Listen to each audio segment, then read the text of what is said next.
अस्सलाम वालेकुम dear students, उम्मीद है आप सब बिल्कुल खैरियत से होंगे। बच्चों, हम पढ़ रहे हैं types of RNA molecules. Non genetic RNA की हम बात कर रहे हैं। वो तीन टाइप्स के हैं बच्चों, मैसेंजर आरएनए, ट्रांसफ़र आरएनए और राइबोसोमल आरएनए। और भी हैं नॉन जेनेटिक आरएनए, लेकिन ये तीन आरएनए मॉलिक्यूल्स जो है वो इन्वॉल्व है प्रोटीन सिंथेसिस में, इसलिए हम इन्हीं की बात कर रहे हैं। तो मैसेंजर आरएनए पर डिस्कशन कल हुई। आज हम करेंगे बच्चों दूसरा किस्म का आरएनए जो है T RNA, transfer RNA. Transfer RNA जिसको हम शॉर्ट में कहते हैं टी आरएनए। इसकी परसेंटेज बच्चों 10 to 15% है। Percentage of T RNA in cell is 10 to 15%। ठीक। फ्रांसिस क्रिक ने ये प्रपोज किया था कि कोई एक ऐसा मॉलिक्यूल होना चाहिए जो लिंक करे मैसेंजर आरएनए में मौजूद कोडान्स, ठीक, और पॉलीपेप्टाइड चेन में मौजूद अमीनो एसिड्स को। इन दोनों को लिंक करने के लिए एक मॉलिक्यूल होना चाहिए, एक एडेप्टर मॉलिक्यूल होना चाहिए, और वो मॉलिक्यूल बच्चों हैं ट्रांसफर आरएनए। तो transfer RNA is an adapter molecule. Adapter molecule जो लिंक करता है मैसेंजर आरएनए की कोडान्स को पॉलीपेप्टाइड चेन के साथ लिंक करता है। इन दोनों के बीच में ये एडेप्टर मॉलिक्यूल है, कौन? T RNA. तो टी आरएनए की स्ट्रक्चर समझना बहुत ज़रूरी है बच्चों। हम टी आरएनए की स्ट्रक्चर यहाँ बना रहे हैं आपके लिए। टी आरएनए जो है एक सेकेंडरी स्ट्रक्चर बनाता है due to base pairing between complementary bases. याद है आपको बताया गया था कि आरएनए मॉलिक्यूल या आरएनए वैसे तो सिंगल स्ट्रैंड होता है, लेकिन sometimes it may also form double strand. तो उसका एग्जांपल आपको ये टी आरएनए है। एक मॉडल दिया था बच्चों क्लोवर लीफ मॉडल नाम के। क्लोवर लीफ मॉडल यानी टी आरएनए की स्ट्रक्चर जो है वो क्लोवर लीफ की तरह है। ये मॉडल दिया था हॉली ने, एक साइंटिस्ट था हॉली 1965 में। तो ये कभी पूछा जा सकता है clover leaf model of T RNA was given by Holley 1965। ठीक है। तो अब हम टी आरएनए की स्ट्रक्चर बना रहे हैं ताकि आपको ये अच्छी तरह से समझ आ सके। वही क्लोवर लीफ मॉडल ही हम यहाँ बना रहे हैं।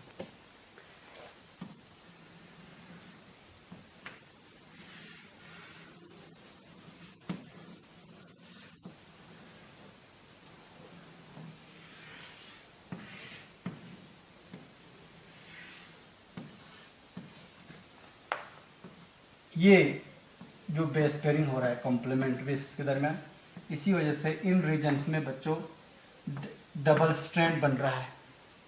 इनको आर्म्स कहते हैं, आर्म्स ऑफ टी आरएनए। इनके अलग अलग नाम है। तो ये उसकी 5 प्राइम एंड है, ये उसकी 3 प्राइम एंड है। इस 3 प्राइम एंड पर 3 किस्म के न्यूक्लियोटाइड हमेशा मौजूद होता है। वो है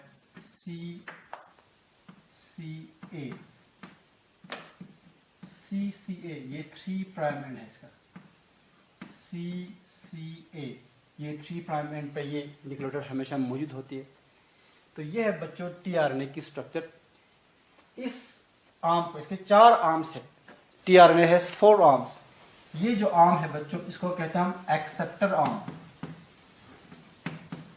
एक्सेप्टर आर्म यही वो आर्म है जो एक्सेप्ट करता है अमीनो एसिड्स को। अमीनो एसिड कंबाइन होती है टी आरएनए के साथ इस 3 प्राइम एंड के साथ, इसलिए इस आर्म को कहते हैं बच्चों एक्सेप्टर आर्म। ये आर्म है, कहते हैं इस आर्म को कहते हैं बच्चों T psi C arm. T psi C arm, ये साई एक ग्रीक नोटेशन है। T psi C arm, T S I इसको कहते हैं psi, T psi C arm. तो क्योंकि इसमें कुछ मॉडिफाइड बेस हैं सीडोयूरिडीन नाम के, सीडोयूरिडीन और राइबोथाइमिडीन नाम के मॉडिफाइड बेसिस इस लूप में, इस आम में है। इसलिए सीडोयूरिडीन की प्रेजेंस की वजह से इस आम को टी साई सी आम कहते हैं। साई मीन्स सीडोयूरिडीन। ये आम, इस आम को कहते हैं बच्चों DHU आम, DHU आम, DHU आम।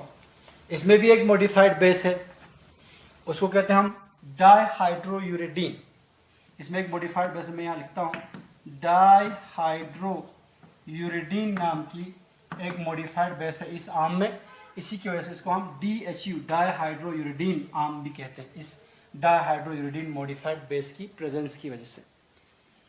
मोस्ट इंपॉर्टेंटली ये आम जो है ज्यादा जरूरत पड़ेगा हमको, ये है बच्चों एंटीकोडॉन आम,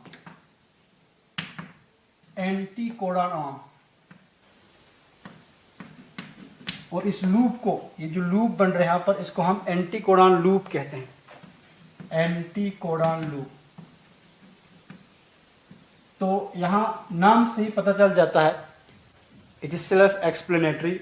एंटीकोडॉन, कोडॉन की अपोजिट, यानी कोडॉन की कॉम्प्लीमेंट्री बेस जो है इस लूप में होते हैं बच्चों। जैसे मिसाल के तौर पर हम यहां एग्जांपल लेंगे एक mRNA की। इनिशिएशन कोडॉन आपको मालूम है क्या है, AUG, और आपको ये भी मालूम है कि AUG कोड्स फॉर मिथियोनिन। तो AUG कोडॉन है, AUG इज कोडॉन। ये 5 प्राइम टू 3 प्राइम आपकी mRNA है। तो इस कोडॉन को रीड करने वाला जो रीजन है tRNA का, उसी को हम एंटीकोडॉन लूप कहते हैं। क्यों? क्योंकि इस कोडॉन की कॉम्प्लीमेंट्री बेस इस एंटीकोडॉन लूप में होते हैं। तो A की कॉम्प्लीमेंट्री U, U की कॉम्प्लीमेंट्री A, G की कॉम्प्लीमेंट्री C। तो UAC एंटीकोडॉन है, यहां लिखता हूं मैं, ये है anticodon, anticodon. UAC is anticodon, AUG is codon. तो कोडॉन एंटीकोडॉन बेस पेयरिंग होता है किस और किस के बीच, anticodon present in the anticodon loop and codon present in the mRNA, इनके दरमियान बेस पेयरिंग होता है। ये आपको आगे काम में आएंगे, आप याद रखना। तो यहाँ बेस पेयरिंग होती है। और आपको पता है बच्चों, वोबल हाइपोथेसिस के हिसाब से ये जो आप इसको नंबरिंग करते हैं हम 5 प्राइम से, तो ये 1 2 3, इसका 5 प्राइम ये है, तो 1 1 2 3। तो एंटीकोडॉन का थर्ड और कोडॉन का फर्स्ट, एंटीकोडॉन का सेकंड और कोडॉन के सेकंड, इन दो बेसिस के दरमियान बेस पेयरिंग जो है वो स्ट्रिक्ट होती है अकॉर्डिंग टू वाटसन क्रिक।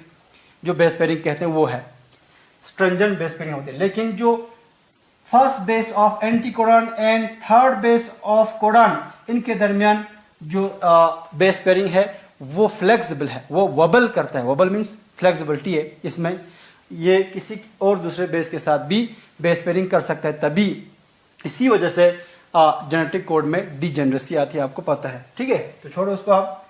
तो ये एंटीकोडॉन लूप और मुख्तलिफ रीजन्स आपको बताया गया किसके, tRNA के। और यहाँ पर एक और छोटा सा आम है बच्चों, इसको कहते हैं वेरिएबल आम। ये वेरिएबल आम कहलाता है, वेरिएबल आम, वेरिएबल आम कहलाता है। तो मेन इंपॉर्टेंटली एक्सेप्टर आम, जिसके साथ कंबन होती है अमाइनो एसिड। ये टी-साइसी आम, सीडोयूरिडीन या राइबोथाइमिडीन जिसमें होता है टी-साइसी आम, ये राइबोसोम के साथ बाइंडिंग करने में हेल्प करती है। ये एंटीकोडॉन आम, ये है DHU arm. These are the different regions of tRNA। और tRNA का ये क्लोवर लीफ वाला मॉडल दिया था हॉली ने 1965 में, ये आपको बताया गया। ठीक है बच्चों, समझ गए? ओके, तो याद रखना यहाँ पर जितने अमाइनो एसिड हैं, कितने अमाइनो एसिड हैं, 20 स्टैंडर्ड अमाइनो एसिड्स हैं। हर अमाइनो एसिड के लिए पर्टिकुलर tRNA है। There are at least 20 different tRNA molecules that carries specific amino acids। लेकिन आपको मालूम है कुछ tRNA molecules ऐसे हैं जो सेम अमाइनो एसिड को कैरी करता है, ठीक, उनको हम आइसो एक्सेप्टिंग टीआरएनए कहते हैं। इसके बारे में कल आपको बताया गया था। ठीक है बच्चों, और नेक्स्ट जो आरएनए मॉलिक्यूल है जो हमको प्रोटीन सिंथेसिस में इस्तेमाल होगी वो है राइबोसोमल आरएनए। क्या है बच्चों? Ribosomal RNA. Ribosomal RNA, ribosomal RNA, short में इनको हम आरएनए के नाम से जानते हैं, राइबोसोमल आरएनए। और इसकी परसेंटेज सबसे ज्यादा है सेल के अंदर, वो है बच्चों 80%। 80% of cellular RNA belongs to this group, ribosomal RNA. 80% की परसेंटेज है। राइबोसोमल आरएनए बच्चों कंपोनेंट है राइबोसोम की, कंपोनेंट्स या कॉन्स्टिट्यूएंट्स ऑफ राइबोसोम। राइबोसोम एक नेकेड ऑर्गेनल है बच्चों, आपको पता है। इनको हम प्रोटीन सिंथेसाइजिंग मशीनरी भी कहते हैं, या work bench of protein synthesis. बच्चों जो प्रोटीन सिंथेसिस होगी, जिसके बारे में हम आगे पढ़ने वाले हैं, प्रोटीन सिंथेसिस में क्या होती है? अमाइनो एसिड्स जोड़ जोड़ के पॉलीपेप्टाइड चेन बनते हैं। वो काम करने के लिए जो साइट है, जो जगह है, वो है बच्चों राइबोसोम। तो ribosome are the site of protein synthesis. Ribosome are the work bench of protein synthesis, या work bench for protein synthesis भी आप कह सकते हो, या these are the protein synthesising machinery भी आप कह सकते हो। इस राइबोसोम को बनाने में इस्तेमाल होती है राइबोसोमल आरएनए। तो बच्चों राइबोसोम दो चीज से मिलकर बनता है, दो चीजों से मिलकर राइबोसोम बनती है। एक ये राइबोसोमल आरएनए और दूसरा है प्रोटीन्स। ठीक है, तो ये राइबो न्यूक्लियो प्रोटीन पार्टिकल्स भी इनको कहते हैं हम, क्योंकि ये राइबो न्यूक्लिक एसिड और प्रोटीन से मिलकर बनते हैं। कौन? राइबोसोम। तो आप देखेंगे कि राइबोसोम में ये आरएनए जो है कैसे कंपोनेंट बनता है, और ये राइबोसोम कितने किस्म के हम देखेंगे। बच्चों राइबोसोम बनता है क्या? राइबोसोमल आरएनए और प्रोटीन से कंबाइन होकर। तो यूकैरियोट्स में एक खास जगह है जहां से राइबोसोमल आरएनए बनते हैं, वो है बच्चों न्यूक्लियोलस। न्यूक्लियस के अंदर एक खास रीजन है न्यूक्लियोलस, वहां से बनता है राइबोसोमल आरएनए। और उन्हीं राइबोसोमल आरएनए के साथ प्रोटीन कंबाइन होकर, प्रोटीन असेंबल होकर राइबोसोम की सब यूनिट्स बनते हैं, वही न्यूक्लियोलस में ही।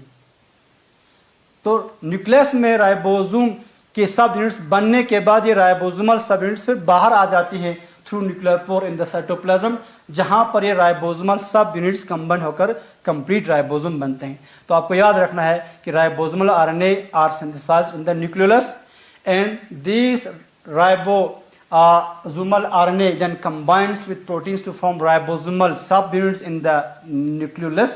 They are then transported into the cytoplasm where they are used for protein synthesis. तो बच्चों राइबोसोम सेल के अंदर दो किस्म के होते हैं। ठीक, यूकैरियोट्स में हम बात कर रहे हैं, दो किस्म के राइबोसोम है। एक राइबोसोम है जो फ्री है, दूसरा राइबोसोम है जो एंडोप्लाज्मिक रेटिकुलम के साथ अटैच होती है। उसकी अटैचमेंट की वजह से उन एंडोप्लाज्मिक रेटिकुलम को हम रफ एंडोप्लाज्मिक रेटिकुलम कहते हैं। तो अटैच्ड राइबोसोम और फ्री राइबोसोम हर एक जो है अलग अलग किस्म के प्रोटीन सिंथेसाइज करते हैं। वो अलग टॉपिक है, अलग जगह पर इंशाल्लाह आप मौका हो तो बताया जाएगा। ठीक है बच्चों, ओके। तो प्रोकैरियोट्स और यूकैरियोट्स में भी अलग अलग किस्म के राइबोसोम है। राइबोसोम ही वो ऑर्गेनल है जो यूकैरियोट्स में भी मौजूद होती है और प्रोकैरियोट्स में भी मौजूद होती है। तो पहले नजर मारेंगे इनके राइबोसोम पर। यूकैरियोटिक जो राइबोसोम है वो है बच्चों एटीएस राइबोसोम। यूकैरियोट्स में जो राइबोसोम है एटीएस है। बच्चों ये जहां एस है, ये एस है, आपको दिखाई दे रहा है एस, ये S stands for Svedberg unit. Svedberg unit इनको कहते हैं, सेवर्टबर्ग यूनिट। ठीक, तो ये सेवर्टबर्ग यूनिट के जरिए हम मेजर कर सकते हैं कि कोई मॉलिक्यूल कितनी रेट पे सेडिमेंट होती है। How a molecule sediments during centrifugation. तो सेडिमेंटेशन रेट जो है किसी भी मॉलिक्यूल का, किसी भी सब्सटेंस का, हम सेवडबर्ग यूनिट के जरिए मेजर करते हैं। तो S stands for Svedberg unit, sedimentation coefficient भी कहते हैं। तो it represent the size of ribosome here, ठीक है, in terms of sedimentation coefficient यहाँ साइज को रिप्रेजेंट कर रहा है। ATS means the size of eukaryotic ribosome, ATS। तो हर राइबोसोम, चाहे वो यूकैरियोटिक राइबोसोम हो या प्रोकैरियोटिक राइबोसोम हो, राइबोसोम के 2 सब यूनिट्स होती हैं। तो ATS राइबोसोम के 2 सब यूनिट्स हैं बच्चों, एक है 60S, एक है 40S। तो ये बड़ा लार्जर सब यूनिट कहते हैं, सब यूनिट, ये स्मॉलर सब यूनिट कहलाते हैं, सब यूनिट। ये स्मॉलर सब यूनिट, लार्जर सब यूनिट, दोनों कंबाइन होकर ATS राइबोसोम बनता है। यहाँ अगर बनाएंगे थोड़ा सा स्ट्रक्चर इसकी, तो ये लार्जर सब यूनिट, ये स्मॉलर सब यूनिट कहलाता है। दोनों कंबाइन होकर राइबोसोम बन जाते हैं, कंप्लीट राइबोसोम। ठीक, तो 60S और 40S अगर जमा करेंगे तो 60 40 100 बन जाती है। लेकिन याद रखना बच्चों, यहाँ पर ये सेडिमेंटेशन कोएफिशिएंट जो है, they are not additive, additive नहीं है। ये सिंपली एडिशन करके ये नहीं बनाया जा सकता, क्योंकि जब राइबोसोम के सब यूनिट्स आपस में कंबाइन हो जाती है तो सरफेस एरिया जो अलग अलग अगर हम काउंट करेंगे तो ज़्यादा होती है, कॉम्बिनेशन में अगर हम काउंट करेंगे तो सरफेस एरिया में थोड़ी कमी आती है उसके कंपेरिजन में जब ये अलग अलग थे। तो उस सरफेस एरिया की कमी की वजह से ये एडिटिव नहीं होता, क्योंकि सेडिमेंटेशन कोएफिशिएंट यानी sedimentation rate depends on the surface area of A substance. जितना सरफेस एरिया ज़्यादा होगा, ठीक है, साइज ज़्यादा होगी, उतनी सेडिमेंटेशन जल्दी हो जाती है। तो छोड़ो 60S और 40S ATS बनती है, ये एडिटिव नहीं है। अब हम देखेंगे कि ये 60S राइबोसोम में, क्योंकि आपको पहले बताया गया था कि राइबोसोमल सब यूनिट्स जो है ये राइबोसोमल RNA और प्रोटीन्स के बने हैं। तो बच्चों जो 60S सब यूनिट है, इसमें जो 3 किस्म के इसमें राइबोसोमल RNA होती है, एक 28S, एक 5.8S और एक 5S। ये 3 किस्म के राइबोसोमल RNA होती है 60S में, ठीक, प्लस इसके साथ 49, यहां लिखता हूं मैं, प्लस 49 प्रोटीन्स होती, different proteins, 49 different kind of proteins plus these 3 types of ribosomal RNA, they combines to form 60S, larger subunit of eukaryotic ribosome। उस तरह से जो 40S है, 40S में एक ही राइबोसोमल RNA होता है, वो है बच्चों 18S। 18S का एक RNA होती है और उसके साथ 33 डिफरेंट प्रोटीन्स होती है, 33 protein, 18S RNA, ribosomal RNA और 33 डिफरेंट प्रोटीन्स कंबाइन होकर स्मॉलर सबयूनिट बनती है। इन दोनों की कॉम्बिनेशन से फिर ATS कंप्लीट राइबोसोम बनती है। तो ये है different types of ribosomal RNA जो यूकैरियोटिक राइबोसोम की लार्जर सबयूनिट और स्मॉलर सबयूनिट्स में होती है। ठीक है, अब हम बात करेंगे प्रोकैरियोटिक राइबोसोम की। प्रोकैरियोटिक राइबोसोम की, तो प्रोकैरियोटिक राइबोसोम होता है बच्चों 70S। 70S टाइप की प्रोकैरियोटिक राइबोसोम है। ठीक है, तो जब ये 70S जो है कंप्लीट राइबोसोम की साइज है और इनको अलग अलग करेंगे स्मॉलर सबयूनिट और लार्जर सबयूनिट, तो लार्जर सबयूनिट होती है 50S की, 50S की, और स्मॉलर सबयूनिट होती है 30S की, 30S, 50S 30S, smaller subunit 30S, larger subunit 50S। अगर इसमें हम राइबोसोमल RNA की बात करें तो इसमें 2 किस्म के राइबोसोमल RNA होती है, एक है 23S और एक होती है 5S। 23S and 5S ribosomal RNA होती है और प्लस 31 डिफरेंट प्रोटीन्स होती है। 31 proteins 23S ribosomal RNA, 5S RNA, ये सब कंबाइन होकर larger subunit of prokaryotic ribosome बनता है। 30S सिमिलर सबयूनिट में एक ही किस्म के राइबोसोमल आरएनए होती है, वो होते हैं बच्चों 16S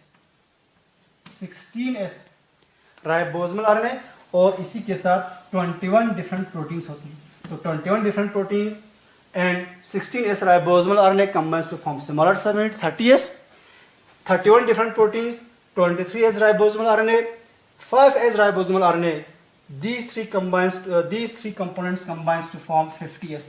50S 30S कंबाइन होकर कंप्लीट राइबोसोम बनती है 70S की। ठीक है बच्चों, ओके, ये आप समझ आ गया कि राइबोसोमल आरएनए क्या है ribosomal RNA? Ribosomal RNA are the components of ribosome, और ribosome are the protein synthesising machinery, workbench for protein synthesis. अब 3 किस्म के आरएनए मॉलिक्यूल्स जो प्रोटीन सिंथेसिस में इन्वॉल्व होंगे, उनकी हमने डिस्कशन की, उनके बारे में हमें पता लगा। अब हम आगे मूव करेंगे बच्चों प्रोटीन सिंथेसिस की तरफ, जिसको कहते हैं ट्रांसलेशन। तो ये टॉपिक हमारा बदल जाएगा। अब हम लिखेंगे यहां पर ट्रांसलेशन।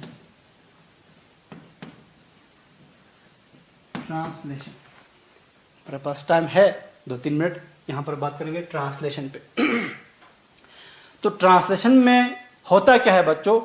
ट्रांसलेशन में अमाइनो एसिड्स आपस में कंबाइन होती है, पॉलीमराइज होती है, कंडेंस होती है और बन जाती है पॉलीपेप्टाइड चेन, यानी polymerization of amino acids to form a polypeptide chain, उसको हम ट्रांसलेशन कहते हैं। मगर ये डिफिनेशन इनकम्प्लीट हो जाएगा। क्यों?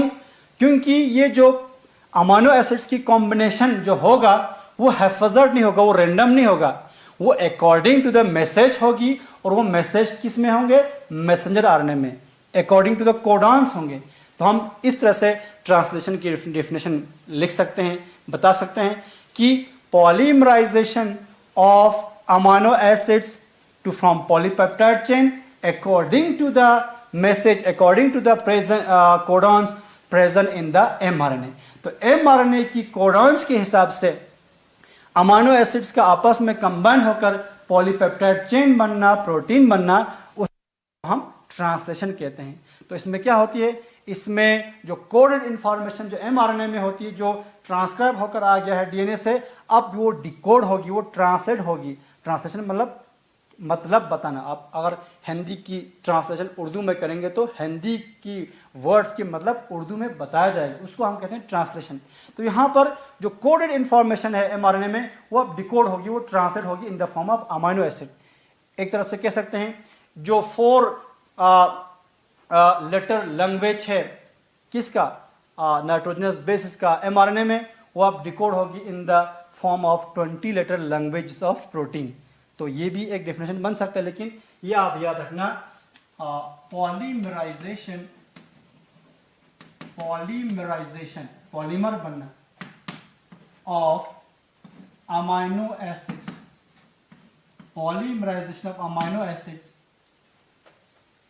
to form पॉलीपेप्टाइड चेन पहले बनेगा, पॉलीपेप्टाइड चेन, यही पॉलीपेप्टाइड चेन बाद में प्रोटीन बनेगी। Polypeptide chain according to the, या एज पर द, या अकॉर्डिंग टू द इंफॉर्मेशन, ठीक, या मैसेज, कौन सा information? Genetic information present in the mRNA is called